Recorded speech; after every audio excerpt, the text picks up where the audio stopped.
गांभीर्यपूर्वक याच्यामध्ये आपल्याला काम करायचे. आधार गट नावाने आपण यंत्रणा आपल्याला चालू करायची. स्वयंसहायता आधार गट.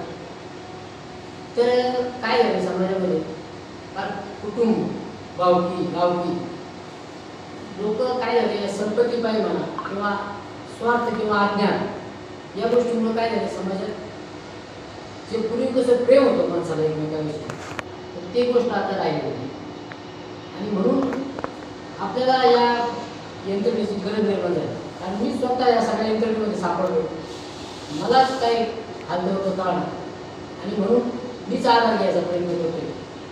आणि मग त्याच्यातून मला ही संकल्पना सुचली की आपण या आधार गटाच्या माध्यमातून अनेक लोक जोडून, वेगवेगळ्या प्रकारचे लोक जोडून आपल्याला याच्यामध्ये काम करायचे. कारण आपण आता सरकारी ऑफिसमध्ये जा किंवा कुठल्याही यंत्रणेमध्ये जा, सगळ्यांच्यावर काय झालं, ताण आलं. आणि पैशावाला असू बिगर पैशावाला असू सगळे जण याच्यामध्ये काय आहे, ताणामध्ये सगळ्याच गोष्टीचा ताण आल्यामुळे माणसं कशी झाली, धरून म्हणजे जसं काय बांधून ठेवलं. कारण मी आता जातो काही निमित्ताने ऑफिसमध्ये, पाहतो ते माणसाला कसं जावं हेच आहे का, पैसा असून द्यावा जात आहे, काहींना पैसा मिळत नाही म्हणून जात आहे, काहींना पैसा असून जात आहे. आणि म्हणून याचा एक मधला मार्ग आपल्याला काढायचा आहे की जेणेकरून या सगळ्याच यंत्रणेवरचा भार कसा कमी करता येईल. आता आपलं कसं आहे, आपण एकदम छोट्यातून सुरू करतो, आपण किती काम करू हे मला माहीत नाही. पण जर लोकांना ही योजना जर भावली आणि आपण जर त्याला पटवून सांगू शकलो, कारण ही गोष्ट कशी समजून सांगण्याची आणि समजून घ्यायची आहे, याच्यामध्ये अनेक प्रकाराने आपल्याला काम करायचे. आणि मग एक यंत्रणा तयार करून जेणेकरून प्रत्येकाला आपल्याला मदत करता येईल, म्हणजे आपल्याला मदत घेता येईल आणि इतरांना मदत करता येईल, अशा प्रकारची यंत्रणा आपल्याला चालू करायची. आणि म्हणून ते संघटन करणं अत्यंत महत्त्वाचं आहे. कारण काय झाले, प्रत्येक जण आपापलं गट घेऊन बोलतोय, प्रत्येक जण पाहतोय की आपण जर गेलो काही यंत्रणेकडे काम करायला, काही मदत मागायला तुम्हाला, तर ते काय म्हणतात, अरे आपण स्वतःच बघा. आणि प्रत्येक जण स्वतःच पाय लागल्यामुळं काय झालं, कायदा आणि सुव्यवस्था बिघडत चाललेली. कारण प्रत्येक जण आपण स्वतःच पाय लागला, मग अधिकारी असू कोणी पदाधिकारी असू, जो तो आपण स्वतःच पाय लागला. आणि मग त्याच्यामुळे समाजात गोंधळ निर्माण होत चालला.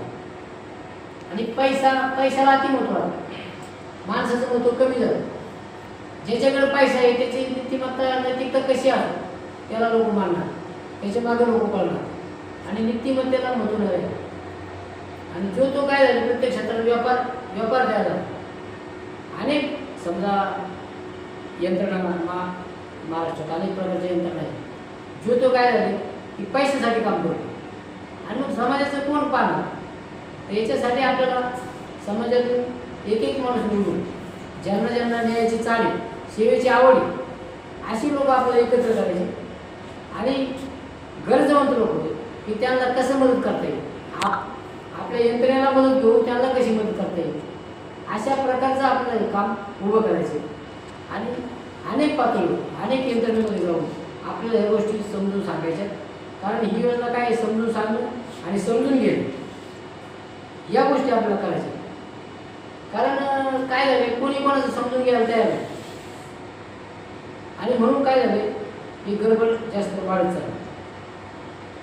मग आपल्याला आता त्याच्यासाठी वेगवेगळ्या प्रकारच्या यंत्रणा तयार करावं, वेगवेगळ्या पातळीवर तज्ज्ञ लोक जोडावं लागतील, अनेक प्रकारचे तज्ज्ञ माणसं त्यांचं काय मार्गदर्शन घ्यावं लागेल.